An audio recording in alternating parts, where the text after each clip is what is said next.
Hi everyone, and thank you very much for the introduction as well as the invitation to present our sort of high-level overview about the activities and the recent, the current status and the recent activities regarding hydrogen and fuel cells in Germany. My name is Julius and I'm part of the NOW, the National Organization of Hydrogen and Fuel Cell Technologies. Some of you might not be familiar with us as we are a national organization, so a government-owned national organization implemented in order to coordinate, set up and implement these different funding schemes and support schemes regarding not only hydrogen and fuel cell technologies, but also other modes of transportation as well. We are set up in a way that we act as link in between research, industry, and politics. So really mirroring the different demands and developments in order to fully leverage the potential of these technologies. And you can see that we are not only addressing hydrogen and fuel cell technologies, but rather, historically speaking, different modes of transportation or other activities regarding mobility, and now more and more also taking into account as hydrogen moves beyond mobility, these different aspects. In particular, I'm involved in the export initiative for environmental technologies, where we sort of build on the experience that we've made in the National Innovation Program, Hydrogen and Fuel Cell Technologies, where from the very beginning, the program was set up in a way that it incorporated all the aspects of hydrogen, meaning also in addressing hydrogen production, as well as the utilization in stationary applications, which I want to come back to in a few minutes. The export initiative is now addressing and building on these national experiences, transferring and linking them to the international implementation of these technologies to build on the work that we've done and to enable the utilization of the technology worldwide. Dr. Glaneman mentioned that in the recent years there have been quite substantial developments when it comes to hydrogen, namely in Germany, the hydrogen strategy. And I thought it might be nice to start off with a early picture that we drafted as part of our industrialization of electrolysis study in 2018, which looked overly optimistic and ambitious in 2018. But looks plausible now due to various developments, the hydrogen strategy being one of them. But this picture in particular, I wanted to highlight because it showcases that when it comes to rollout of technologies and for hydrogen in particular, we are faced with a highly entangled situation where you do have technology barriers, you do have regulatory barriers or regulatory frameworks, more general speaking, that you need to consider before you actually talk about, and this specifically for the different markets that you can imagine for hydrogen and fuel cell technologies.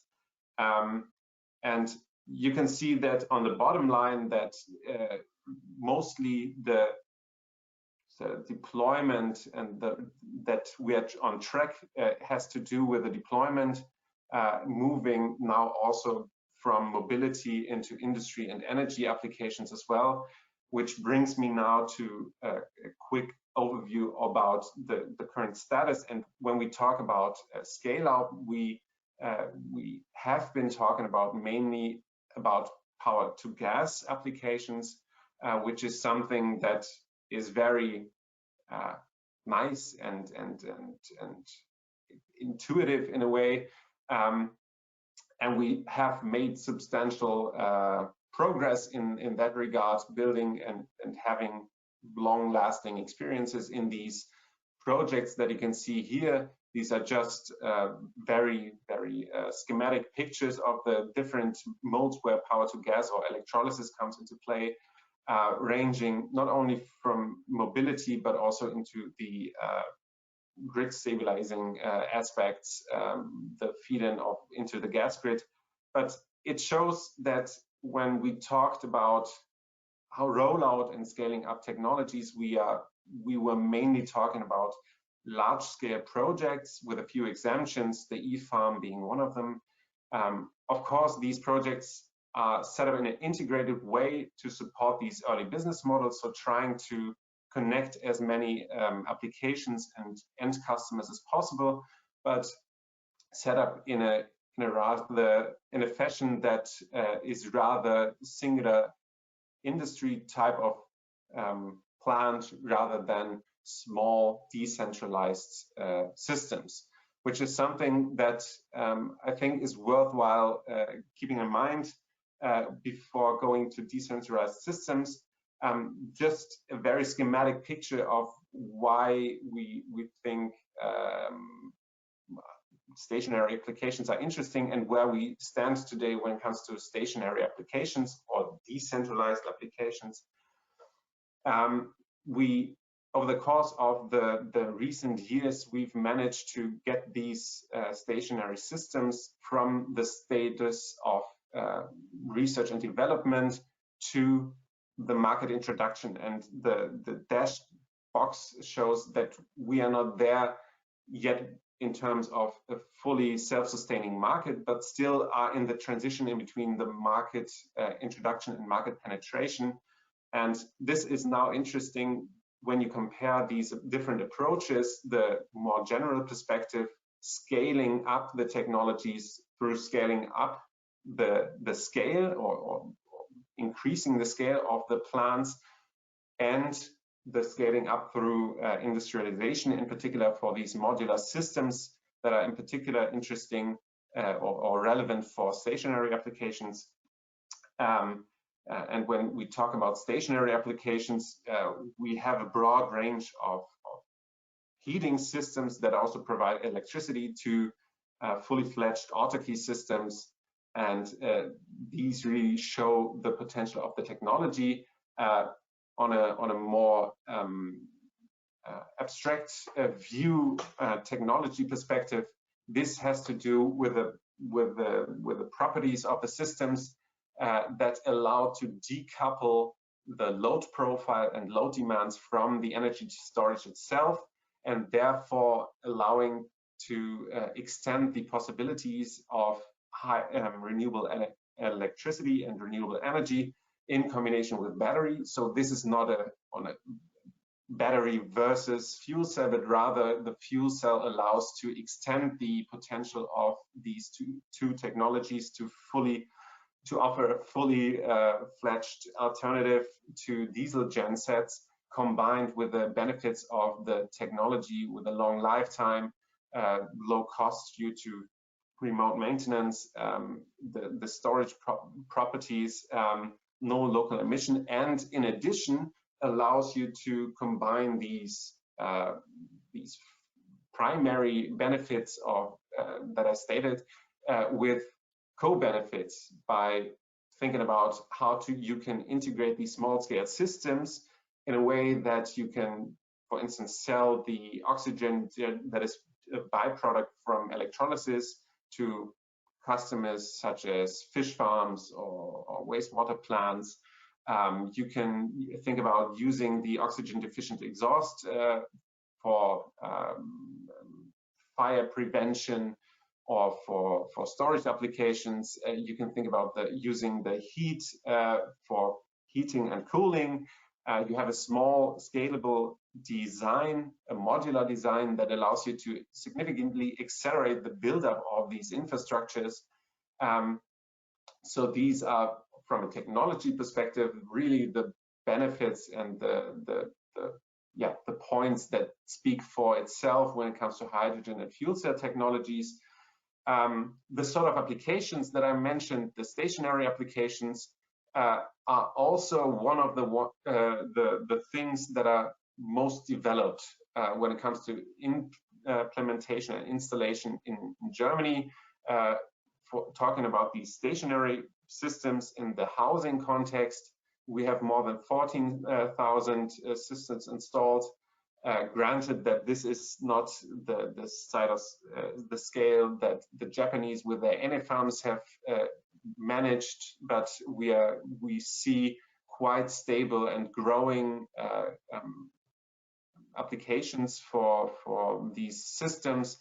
Last year, more than 4,000 systems were granted.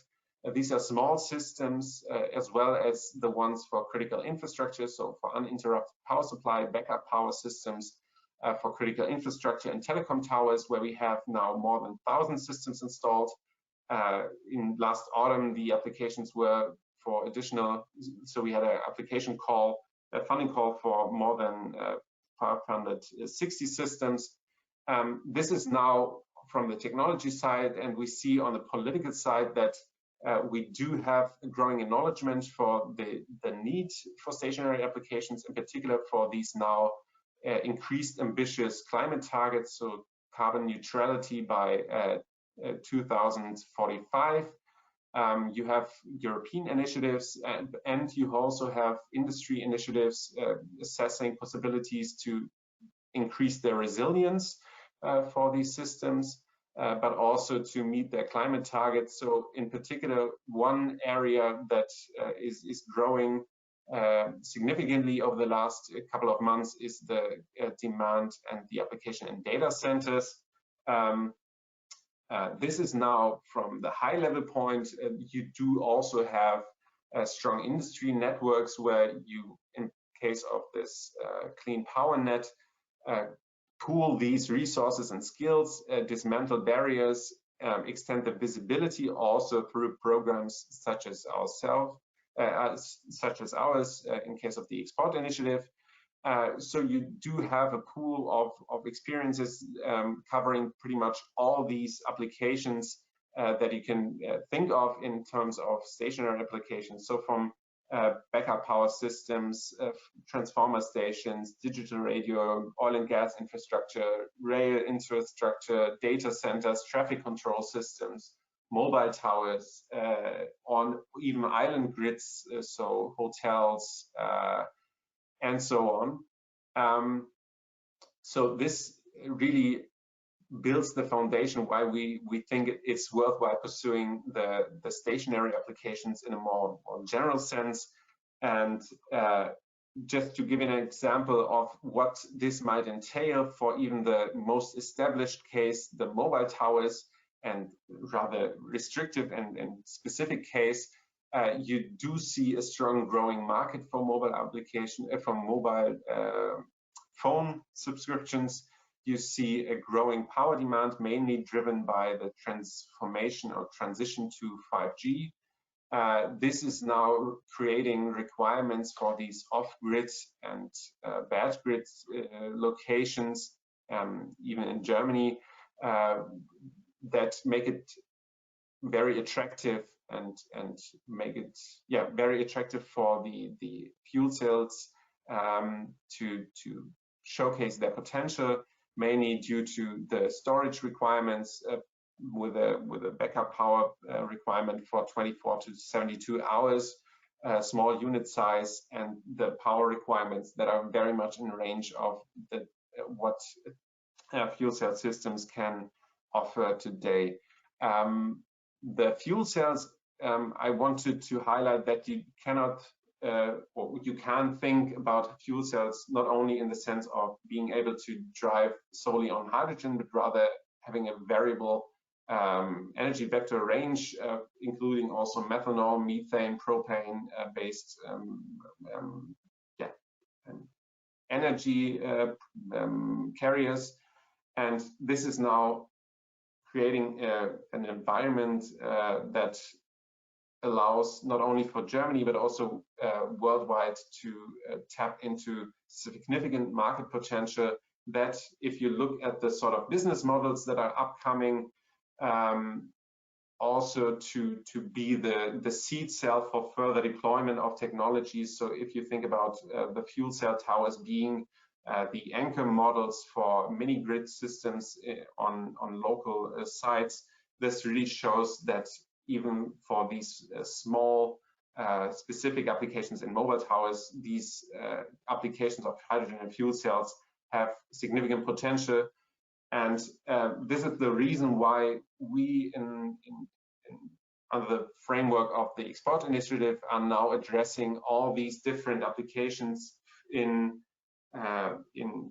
decentralized and off-grid energy supply, ranging from the most established cases in terms of communication towers up to island grid, hospitals, glamping sites are a very interesting case.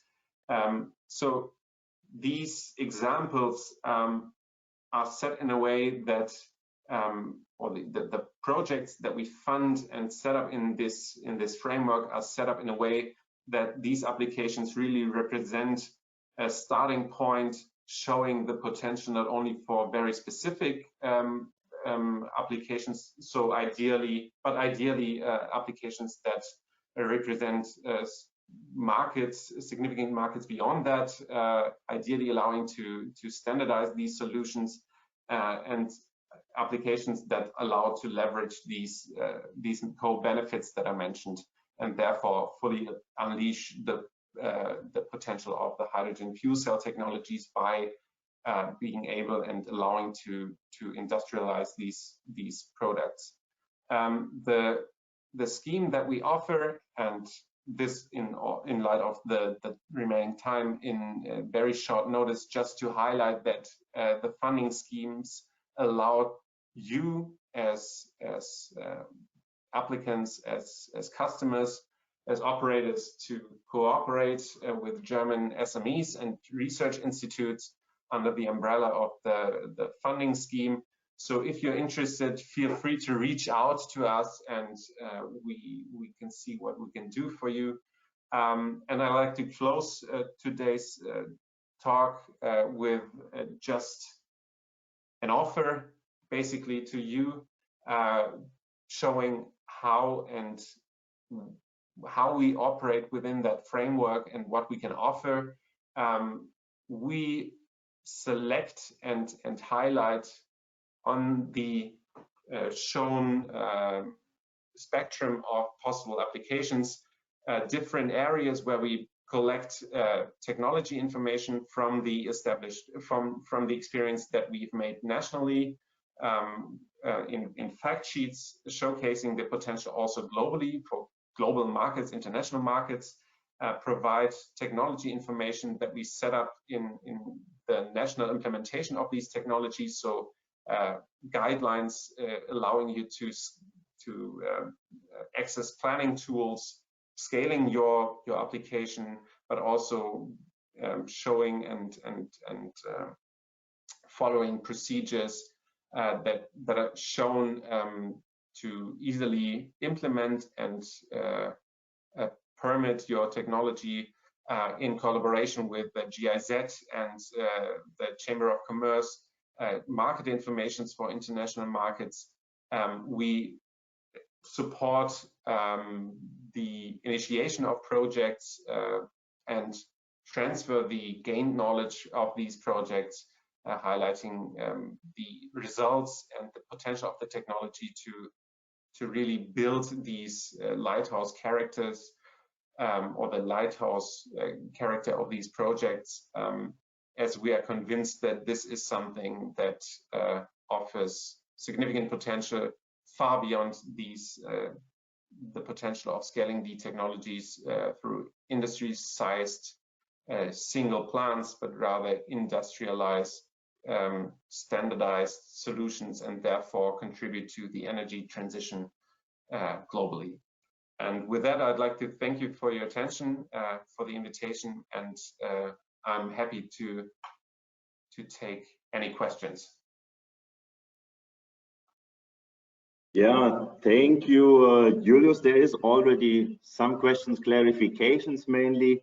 One in regard to the KfW funding line. So what is that, KfW 433? And another question right away. Are you actually also focusing on the Indian market? So we do have, the funding scheme is a funding scheme that provides you with an additional investment scheme. So if you buy a heating system or a stationary application for your house, in Germany, you can apply for these funding schemes to get an additional refund of up to, I think, 10,000 euros, depending on the size of the system, to make it more attractive to implement these technologies. For the Indian market, we are not the ones implementing the projects, so we cannot speak about, we are interested in setting up projects, but of course we see that there's a substantial potential in India.